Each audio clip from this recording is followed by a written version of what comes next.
ओम शांति। ओम शांति।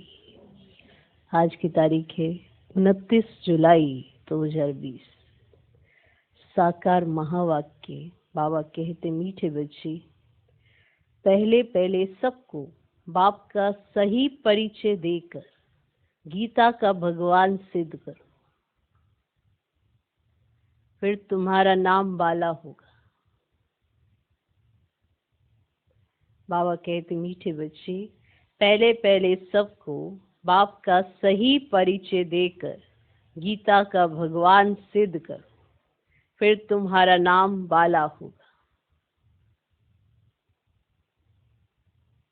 आज का प्रश्न, तुम बच्चों ने चारों युगों में चक्र लगाया है, उसकी रस्म भक्ति में चल रही है, वह कौन सी? तुम बच्चों ने चारों युगों में चक्र लगाया है, उसकी रस्म भक्ति में चल रही है, वह कौन सी? उत्तर, तुमने चारों युगों में चक्र लगाया, वह फिर सब शास्त्रों, चित्रों आदि को गाड़ी में रख चारों ओर परिक्रमा लगाते। वह फिर सब शास्त्रों, चित्रों आदि को गाड़ी में रख चारों ओर परिक्रमा लगाते, फिर घर में आकर सुला देते हैं। फिर घर में आकर सुला देते हैं। तुम ब्राह्मण, देवता, क्षत्रिय, वैश्य, शूद्र, फिर ब्राह्मण बनते। तुम ब्राह्मण, देवता, क्षत्रिय, वैश्य, शूद्र, फिर ब्राह्मण बनते। इस चक्र के बदले उन्होंने परिक्रमा दिलाना शुरू किया है। इस चक्र के बदले उन्होंने परिक्रमा दिलाना शुरू किया है। यह भी रस्म है। भक्ति मार्ग में यह भी एक रस्म है, परिक्रमा दिलाने की। वो शास्त्रों को परिक्रमा दिलाते, चित्रों को गाड़ी में रख के परिक्रमा दिलाते, क्योंकि आपने संगम पर चारों युगों का चक्र भी लगाया और वैसे भी चक्र लगाया।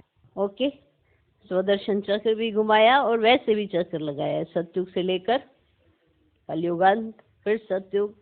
तो ऐसे आपने ब्राह्मण, देवता, क्षत्रिय, वैश्य, शूद्र, फिर ब्राह्मण, इसका चक्र लगाया। इसीलिए वो भक्ति मार्ग में परिक्रमा दिलाते हैं, शास्त्रों को और चित्रों को गाड़ी में रखकर, और फिर घर में लाके सुला देते हैं।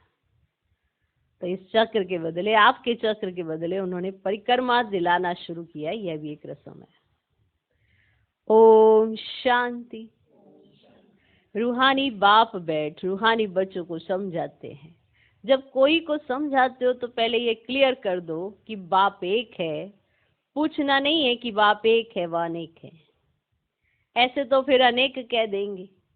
कहना ही है बाप रचता गॉड फादर एक है। जब बात ही करने किसी से तो एक कह के ही बात करनी है, उनसे पूछना नहीं है कि अनेक है।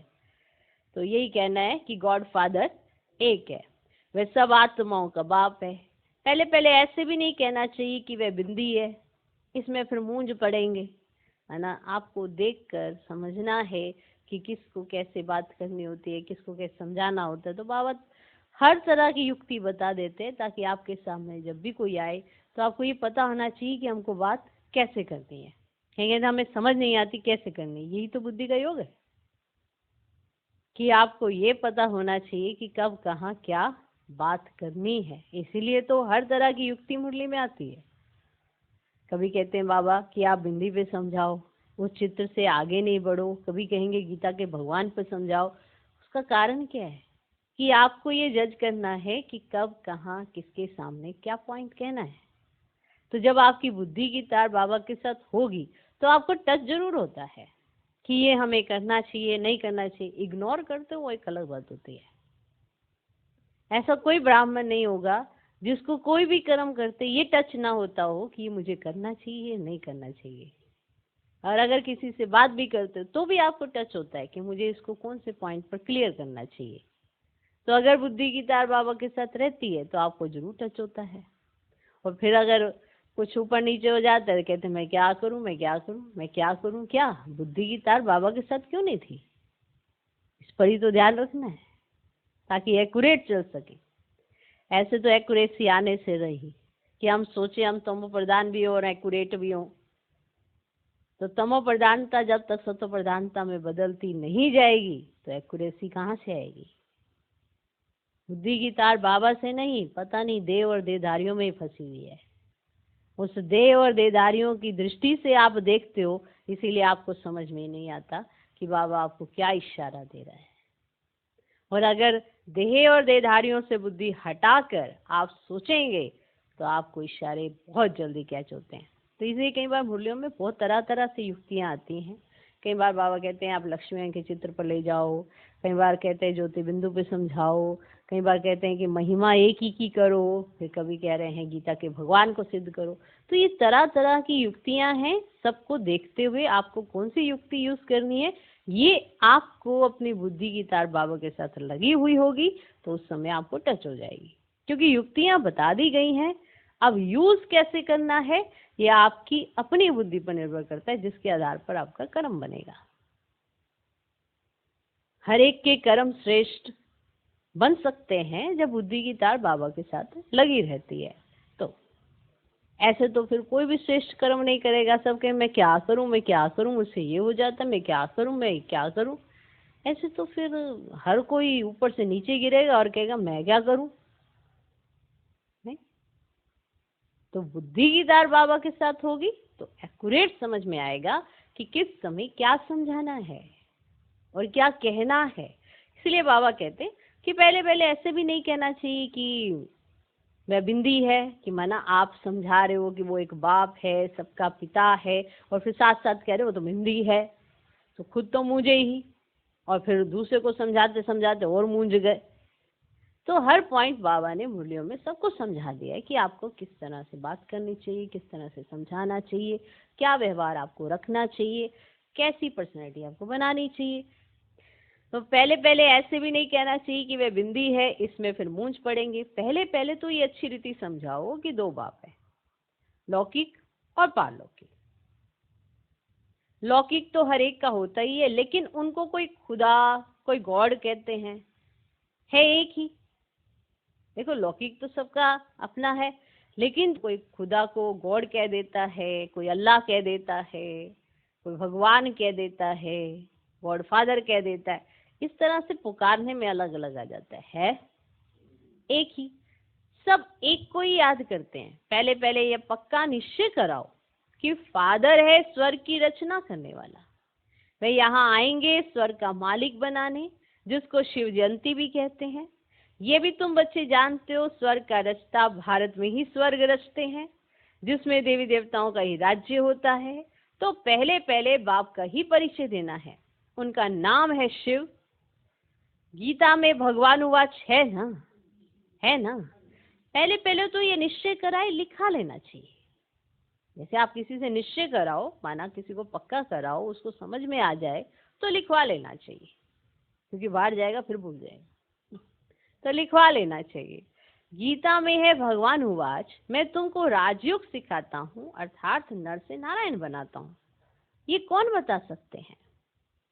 जरूर समझाना पड़े भगवान कौन है, फिर ये भी समझाना होता है। अब आप किसी को बता रहे हो तो आप बताओ ना भगवान कौन है, ये भी तो आपको बताना पड़े। सतयुग में पहले नंबर में जो लक्ष्मी नारायण है, जरूर वही 84 जन्म लेते होंगे। तो पीछे फिर और धर्म वाले आते हैं, उन्हों के इतने जन्म हो ना सके, पहले आने वालों के ही 84 जन्म होते हैं। और सतयुग में तो कुछ सीखते नहीं है, जरूर संगम पर ही सीखते होंगे। अब सतयुग में तो कुछ सिखाया नहीं जाएगा ना कि ऐसे करो, ऐसा करो, ऐसा करो, ऐसा नहीं करो।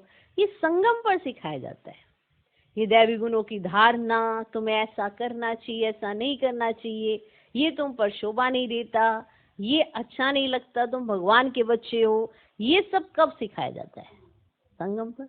तो सीखना कब है? संगम पर। कई बड़ी जल्दी फ्रस्ट्रेट हो जाते हैं या इरिटेट हो जाते हैं अपने आप से कि हम क्या सारी उम्र सीखते ही रहे, हमारे में अक्ल नहीं है। ऐसे भी अपने आप को जरूरत से ज्यादा अहंकार में ले जाते हैं, जबकि संगम है ही सीखने का युग। इसमें सीखना ही तो है और इसमें समझना ही तो है, और यही संस्कार ले जाकर आपको सत्युग में जीना है।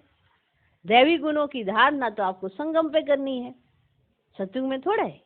सत्युग में तो नेचुरल है, वहां प्रकृति भी सतो प्रधान है। सभी जितनी भी मनुष्य आत्माएं वहां होंगी जो देवी देवता कहलाई जाती हैं, वो सब सतो प्रधान है। किसी का किसी से कोई झगड़ा नहीं। तो सीखना कब है? ओके, तो सत्युग में तो कुछ सीखते नहीं है, जरूर संगम पर ही सीखते होंगे। तो पहले पहले बाप का परिचय देना है। जैसे आत्मा देखने में नहीं आती है, समझ सकते हैं, वैसे परमात्मा को भी देख नहीं सकते हैं। बुद्धि से समझते हैं वह हम आत्माओं का बाप है। उनको कहा जाता है परमात्मा। वह सदैव पावन है। उनको आकर पावन दुनिया बनानी है, माना पतित दुनिया को पावन बनाना होता है। तो पहले बाप एक है, ये सिद्ध कर बताने से गीता का भगवान कृष्ण नहीं है, वह भी सिद्ध हो जाएगा। भगवान एक है, जब ये आप सिद्ध कर देंगे तो गीता का भगवान कौन है ये भी सिद्ध हो जाएगा। तुम बच्चों को सिद्ध कर बताना है। एक बाप को ही ट्रुथ कहा जाता है। बाकी कर्म कांड व तीर्थ आदि की बातें सब भक्ति के शास्त्रों में है। ज्ञान में तो इनका कोई वर्णन ही नहीं है। यहाँ कोई शास्त्र नहीं, बाप आकर सारा राज समझाते हैं। पहले पहले तुम बच्चे इस बात पर जीत पाएंगे कि भगवान एक निराकार है, ना कि साकार। परम पिता परमात्मा शिव भगवान उवाच, ज्ञान का सागर सबका बाप वह है। श्री कृष्ण तो सबका बाप हो नहीं सकता। वह किसी को यह नहीं कह सकता कि दे के सब धर्म छोड़ माम एक कम याद करो। है वो सहज बात, परंतु मनुष्य शास्त्र आदि पढ़कर भक्ति में पक्के हो गए हैं। आजकल शास्त्रों आदि को गाड़ी में रख परिक्रमा देते हैं, चित्रों को ग्रंथ को भी परिक्रमा दिलाते हैं, फिर घर में ले आकर सुलाते हैं। अभी तुम बच्चे जानते हो, हम देवता से क्षत्रिय वैश्य शूद्र बनते हैं, ये चक्र लगाते हैं। चक्र के बदले वह फिर परिक्रमा दिलाकर घर में जाए रखते हैं। उन्हों का एक दिन मुकर्रर रहता है, एक मुकर्रर दिन रहता है जब परिक्रमा दिलाते हैं। तो पहले पहले यह सिद्ध कर बताना है कि श्री कृष्ण भगवान उवाच नहीं, परंतु शिव भगवान उवाच है। शिव ही पुनर्जन्म रहित है। वे आते जरूर हैं, परंतु उनका दिव्य जन्म है। भागीरथ पर आकर सवार होते हैं, पतितों को आकर पावन बनाते हैं, रचता और रचना के आदि मध्य अंत का राज समझाते हैं, जो नॉलेज और कोई नहीं जानते हैं। बाप को आप ही आकर अपना परिचय देना है। मुख्य बात है ही बाप के परिचय की। वही गीता का भगवान है, ये तुम सिद्ध कर बताएंगे तो तुम्हारा नाम बहुत बाला हो जाएगा। तो ऐसा पर्चा बनाकर उसमें चित्र आदि भी लगाकर फिर एरोप्लेन से गिराने चाहिए। बाप मुख्य मुख्य बातें समझाते रहते हैं। तुम्हारी मुख्य एक बात में जीत हुई तो बस तुमने जीत पाई। एक बात में जीत हुई तो बस तुमने जीत पाई। इसमें तुम्हारा नाम बहुत बाला हुआ है, इसमें कोई खिटपिट नहीं करेंगे। ये बड़ी क्लियर बात है। बाप कहते हैं मैं सर्वव्यापी कैसे हो सकता हूँ? मैं तो आकर बच्चों को नॉलेज सुनाता हूँ। पुकारते भी हैं आकर पावन बनाओ, रचता और रचना का ज्ञान सुनाओ। महिमा भी बाप की अलग, श्री कृष्ण की अलग है। ऐसे नहीं शिव बाबा आकर फिर श्री कृष्ण व नारायण बनते हैं, 84 जन्मों में आते हैं। नहीं, तुम्हारी बुद्धि सारी ये बातें समझाने में लगी रहनी चाहिए कि क्या है क्या नहीं है, ये बातें तुम्हें क्लियर करनी चाहिए। मुख्य है ही गीता, भगवान उवाच है, तो जरूर भगवान का मुख चाहिए ना। भगवान उवाच है, मुख तो चाहिए, वो तो वाच करें। भगवान तो है निराकार। आत्मा मुख बिगर बोले कैसे? तब कहते हैं मैं साधारण तन का आधार लेता हूं। जो पहले लक्ष्मी नारायण बनते हैं वही 84 जन्म लेते लेते पिछाड़ी में आते हैं, तो फिर उनके ही तन में आते हैं। श्री कृष्ण के बहुत जन्मों के अंत में आते हैं।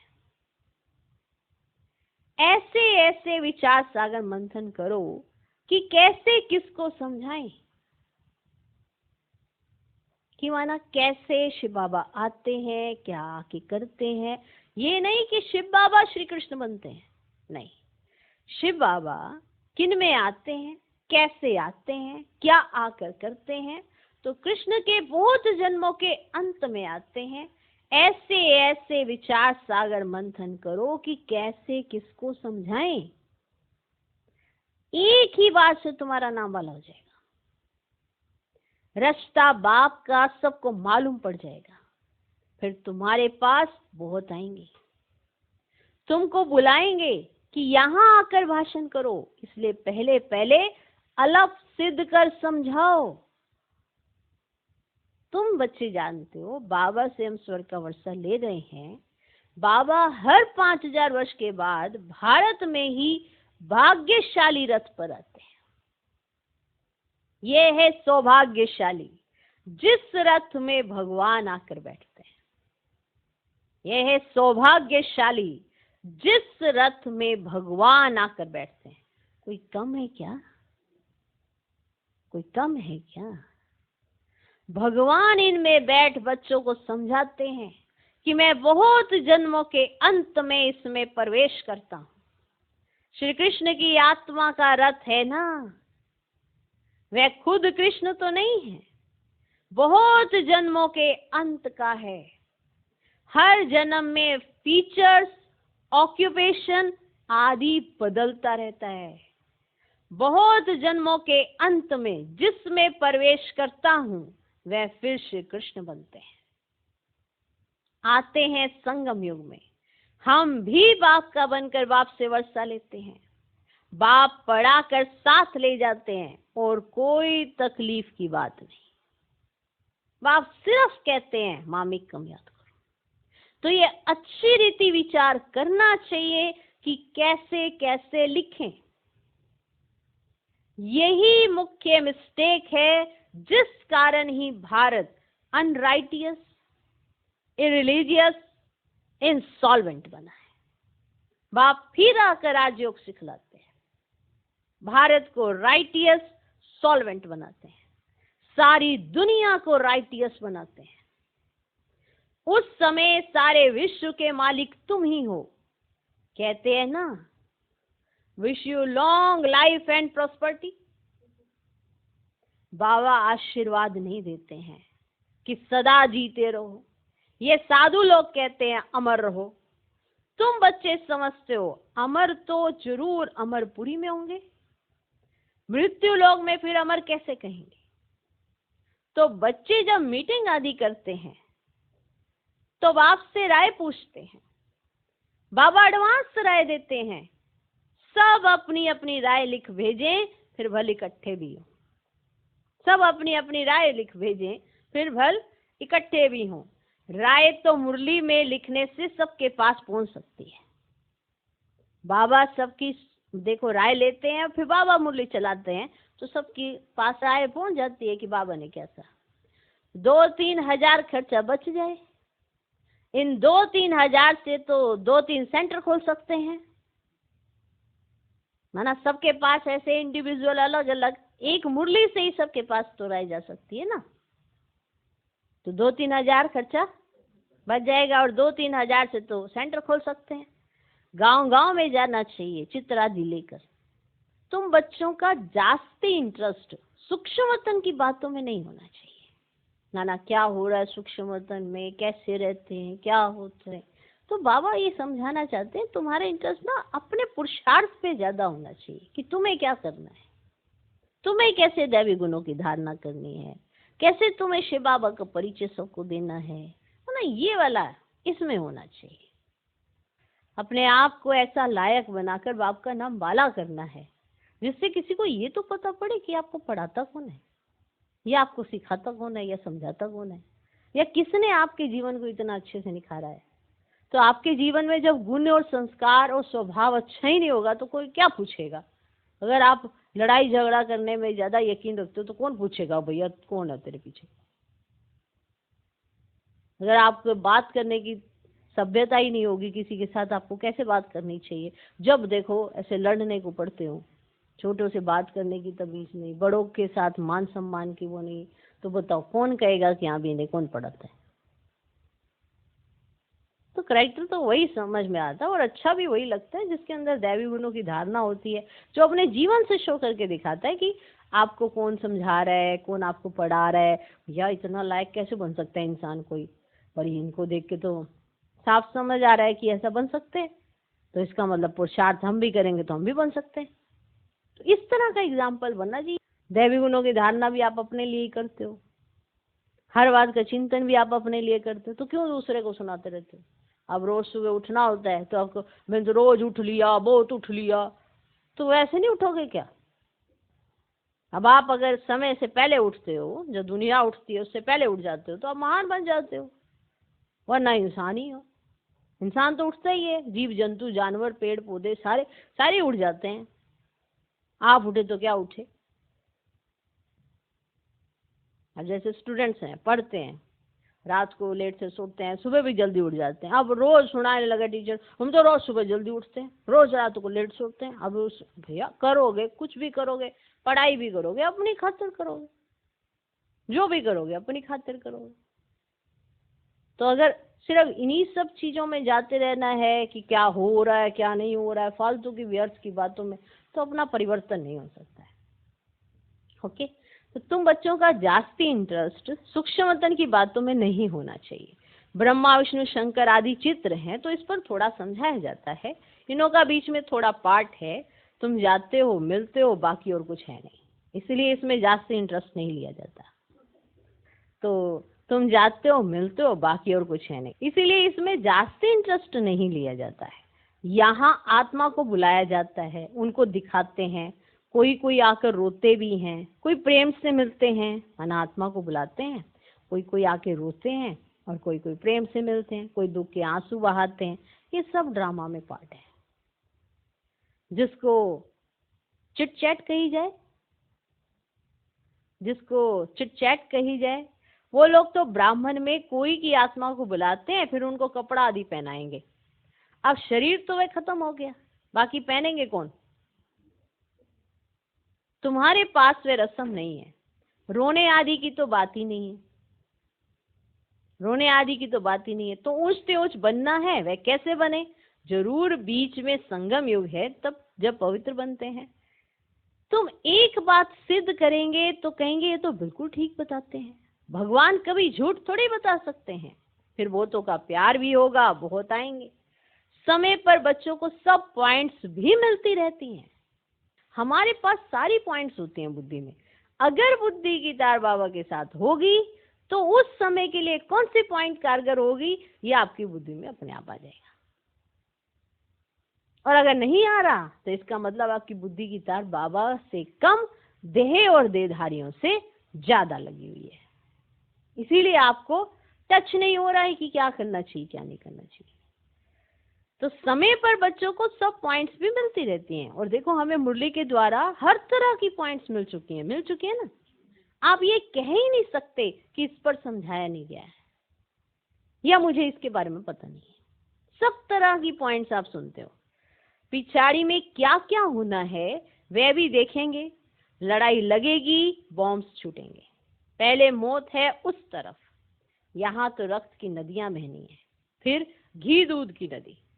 पहले धुआं विलायत से निकलेगा, डर भी वहां है। कितने बड़े बड़े बॉम्ब्स बनाते हैं, क्या क्या उसमें डालते हैं जो एकदम शहर को खलास कर देते हैं। यह भी बताना है किसने स्वर्ग की राजा स्थापन की। हेवनली गॉड फादर जरूर संगम पर ही आते हैं। तुम जानते हो अभी संगम है। तुमको मुख्य बात समझाई जाती है बाप के याद की, जिससे ही पाप कटेंगे। भगवान जब आया था तो कहा था मामेकम याद करो तो तुम सतो प्रधान बन जाएंगे, मुक्ति धाम में जाएंगे। फिर पहले से लेकर चक्र रिपीट होगा, डिटिज्म, इस्लामिज्म, बुद्धिज्म। तुम स्टूडेंट की बुद्धि में सारी नॉलेज होनी चाहिए ना, हर पॉइंट क्लियर होना चाहिए। खुशी रहती है हम कितनी कमाई करते हैं, ये अमर कथा अमर बाबा तुमको सुनाते हैं। तुम्हारे अनेक नाम रख दिए हैं। मुख्य पहले पहले डिटिज्म, फिर सबकी वृद्धि होते होते झाड़ बढ़ता जाता है। अनेक धर्म, अनेक मतें हो जाती हैं। ये एक धर्म एक श्रीमत से स्थापन होता है। द्वैत की बात ही नहीं, ये रूहानी नॉलेज रूहानी बाप बैठ समझाते हैं। तुम बच्चों को खुशी में भी रहना चाहिए, है ना। इतनी बड़ी नॉलेज आपको मिले तो बड़ा बाप आपके सम्मुख आए और आपको समझाए, तो खुशी कितनी होनी चाहिए। तुम बच्चों को खुशी में भी रहना चाहिए। तुम जानते हो बाप हमको पढ़ाते हैं, तुम अनुभव से कहते हो, तो ये शुद्ध अहंकार रहना चाहिए कि भगवान हमको पढ़ा रहे हैं और क्या चाहिए। जबकि हम विश्व के मालिक बनते हैं तो खुशी क्यों नहीं रहती? या निश्चय में कहाँ संशय है? बाप में संशय नहीं लाना चाहिए। माया संशय में लाकर भुला देती है। बाबा ने समझाया है, माया आंखों द्वारा बहुत धोखा देती है। अच्छी चीज देखेंगे तो दिल बित बित करेगी, खाएं। आंखों से देखते हैं तब क्रोध आता है मारने लिए, देखे ही नहीं तो मारे कैसे। आंखों से देखते हैं तब लोभ मोह भी होता है, तो आंखों से देखते हैं तब लोभ मोह भी होता है। मुख्य धोखा देने वाली आंखें हैं। अगर ये आंखें देख ही नहीं रही तो मोह कहां से आ गया? ये आंखें देख ही नहीं रही तो लोभ कहां से आया? तो आंखें देखें ही एक बाप को तो लोभ मोह से अपने आप मुक्ति हो जाएगी। मुख्य धोखा देने वाली आंखें हैं, इन पर पूरी नजर रखनी चाहिए। कहीं कहते हैं हम क्या करें, हम क्या करें, हमारी आंख चली जाती है, क्या करें क्या करें। ये तो आत्मा नहीं करना है ना, ये उसका अपना कर्म है कि उसको अपने ऊपर मेहनत करनी है, क्योंकि उसकी आंखें उसको धोखा दे रही हैं, तो उसको मेहनत करनी पड़ेगी। अगर नहीं करोगे तो ऐसी रहे। तो इन पर पूरी नजर रखनी चाहिए। आत्मा को ज्ञान मिलता है तो फिर क्रिमिनल पना छूट जाता है। ऐसे भी नहीं है आंखों को निकाल देना है। कहीं ऐसे होता है ना मूडमती, कहीं कहते बस हो नहीं रहा, बस छोड़ो, बस निकालो, बस ये माना अंदर इतना फ्रस्ट्रेशन है कि चीजें खत्म करने के बारे में सोचते हैं, सेटल करने के बारे में नहीं सोचते, दिमाग को सेट नहीं रखते हैं। ये सब बुद्धि का खेल है। तो मुख्य धोखा देने वाली आंखें हैं, इन पर पूरी नजर रखनी होती है। माना अपनी नजर इनके ऊपर होनी चाहिए। बुद्धि की आंख मेरी कहाँ जाती है? आत्मा को ज्ञान मिलता है तो फिर क्रिमिनल पना छूट जाता है। ऐसे भी नहीं है आंखें को निकाल देना है, तुम्हें तो क्रिमिनल आई को सिविलाइज बनाना है। क्रिमिनल आई को सिविल आई बनाना है। माना कैसे अंदर जो क्रिमिनलिटी है, माना बुरे विचार हैं, जो क्रिमिनल हमारा दृष्टिकोण है, उसको सिविल बनाओ। वो एक्यूरेट बाप की याद के साथ होना चाहिए। ओके, अच्छा। मीठे मीठे सिकी लदे बच्चों प्रति माता पिता बाप दादा का याद प्यार और गुड मॉर्निंग। रूहानी बाप की रूहानी बच्चों को नमस्ते। हम रूहानी बच्चों की भी रूहानी बाप को नमस्ते नमस्ते नमस्ते। Good morning good morning good morning. धारणा के लिए मुख्य सार पहला पॉइंट, सदा इसी नशे व खुशी में रहना है कि हमको भगवान पढ़ाते हैं। सदा इसी नशे व खुशी में रहना है कि हमको भगवान पढ़ाते हैं।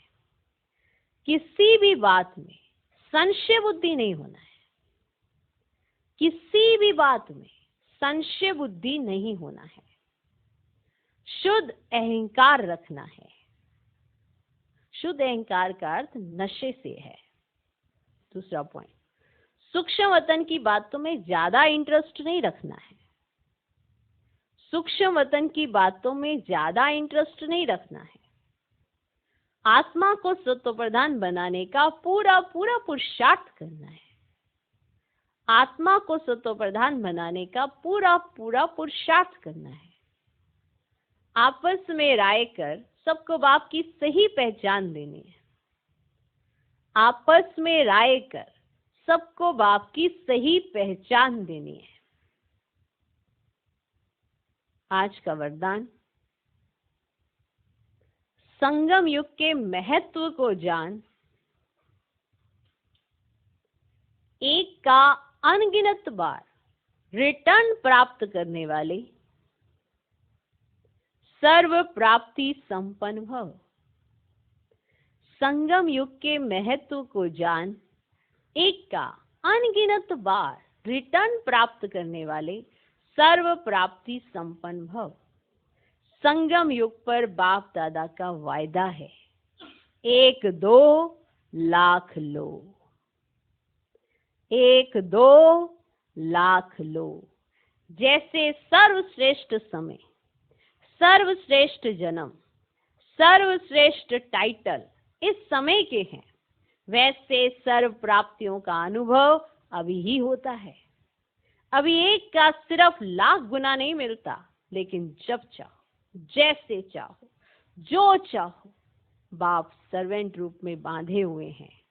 एक का अनगिनत बार रिटर्न मिल जाता है, क्योंकि वर्तमान समय वरदाता ही आपका है। जब बीज आपके हाथ में है, तो बीज द्वारा जो चाहो वह सेकंड में लेकर सर्व प्राप्तियों से संपन्न बन सकते हो।